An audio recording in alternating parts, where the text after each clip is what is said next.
And now, the best 60-ish seconds of your week. And a campaign that began over a year ago is down to the final 10 days.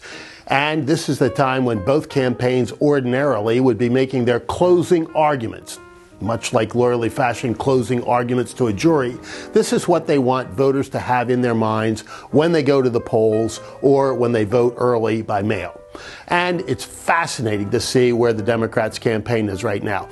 You remember all that joy stuff that we heard about when Kamala Harris first came out of the coup to become the Democrat nominee?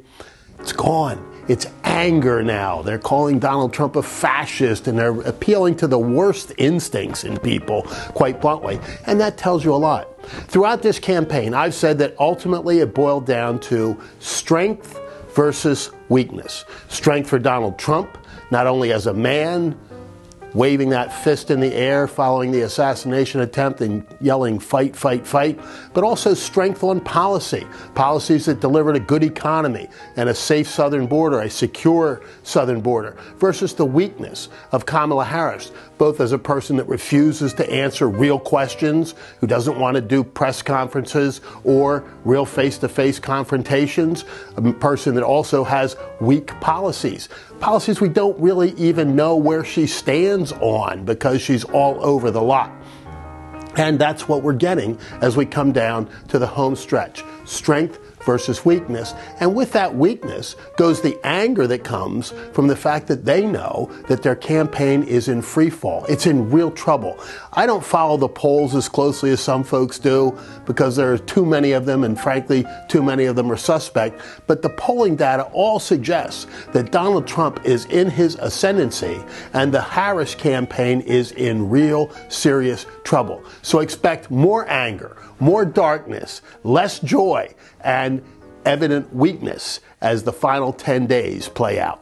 And of course, they say you shouldn't, in polite company, mix politics and religion or even talk about politics and religion. But we talk about politics there each week, and it's inescapable to mention religion because immediately after we taped last week's program or show or whatever you want to call it, Kamala Harris refused to show up for the Al Smith dinner. Now, she was the first candidate in 40 years to miss the Al Smith dinner.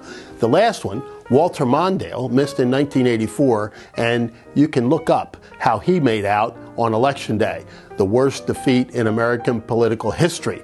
Kamala Harris snubs Catholics, Catholic Christians, doesn't show up at the Al Smith dinner, and it is an insult because there was no reason at all for her not to be there other than that she was afraid to face the music that you get there. There's, some good-natured jousting, and she apparently wasn't up to that. But less than 48 hours later, she's at an event, and somebody yells out, "Jesus is Lord." Now think about that. The appropriate response from anybody would be, yes, or amen, or you're right. She says, you're in the wrong rally. You're at the wrong place. You belong down the street. In effect, in a twofer, insulting Catholic Christians and evangelical Christians almost simultaneously. And then we get Gretchen Whitmer, the governor of Michigan, with this bizarre video that she released, essentially mocking the Catholic Church and the Eucharist by feeding communion to one of her parishioners on her knees, a Dorito.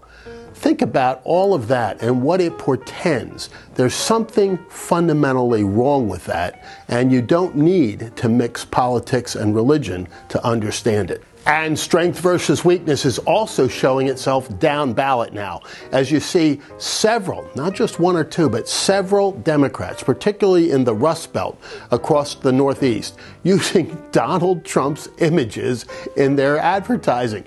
Bob Casey here in my state of Pennsylvania did. What does that tell you? That says that they believe that Kamala Harris is a drag to them. They'd rather be associated with Donald Trump than with their own nominee. And that tells you everything. And of course, folks know where the media is in all this. That's been evident throughout the campaign, but it's becoming more pronounced in the final days, again evidencing the weakness of the Harris campaign and their need to have some strength brought to them by the quote-unquote mainstream media.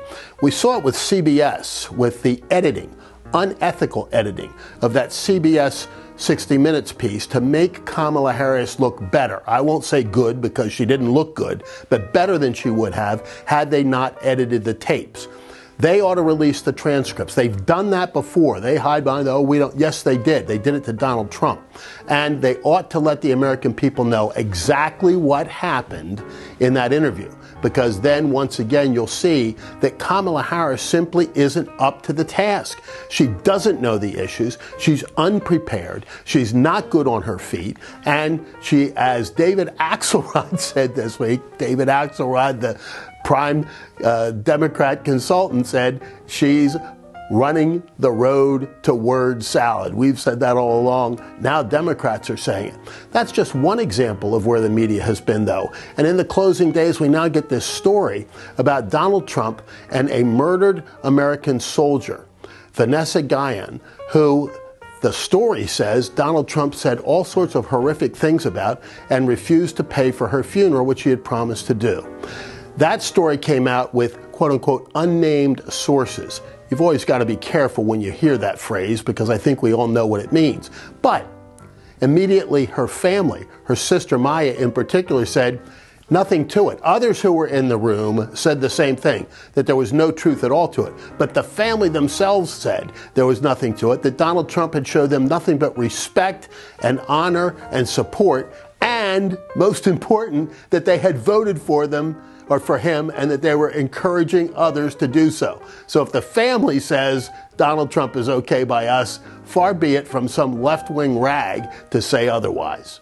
And of course, we'll expect more of the same from the media over the course of the last 10 days of the campaign because that's their job. But as we come down to the tape, we begin to see some very interesting signs in early voting. And it is very pro-Republican and very pro-Donald Trump. And one of the things that you're not going to hear too much about is the state of Georgia. You might remember that they took the All-Star game out of Atlanta and sent it to Colorado. Later that year, by the way, they allowed the World Series to be played in Atlanta, but because of the racist and anti-voting statute that Georgia passed there. And it's now perfectly clear that Georgia is going to have a record high turnout. So Stacey Abrams and all of the hand-wringers down in Georgia were just flat out wrong. They knew they were wrong. They were demagoguing the issue for all it was worth, and it didn't work because the facts are now pretty clear. And early voting looking very good for the Republicans, and it allows me to simply say, once again, if you haven't voted, please vote. Vote early. It locks your vote in, and if, God forbid, some circumstance occurs that would not allow you ordinarily to get to the polls on Election Day, your vote is already in the bank, and that is the rules that we can play by now, and we all should avail ourselves of, because voting is important and it's critical this year as never before. So if you haven't already voted, please do, and watch what's happening with early voting. The registration, which closed in my state at the beginning of this week, looked very good for Republicans. They came from a 600,000 plus voter registration deficit, knocking it down to under 300,000.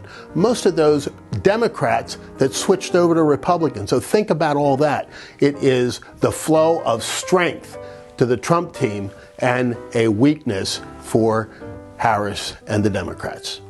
And finally, we do pay respect at the end of each of these 60 seconds to one of the fallen heroes. And this week it's Fernando Valenzuela. You all remember him, the pitcher with the most unusual windup and delivery of anybody that pitched overhand, who came into the major leagues and in his initial season won not only Rookie of the Year, but the Cy Young Award and a World Series ring. He later pitched for my beloved Philadelphia Phillies, and he passed away this week. May he rest in peace. He was a great man both on the field and off, Fernando Valenzuela. And for now, that is the best 60-ish seconds of your week.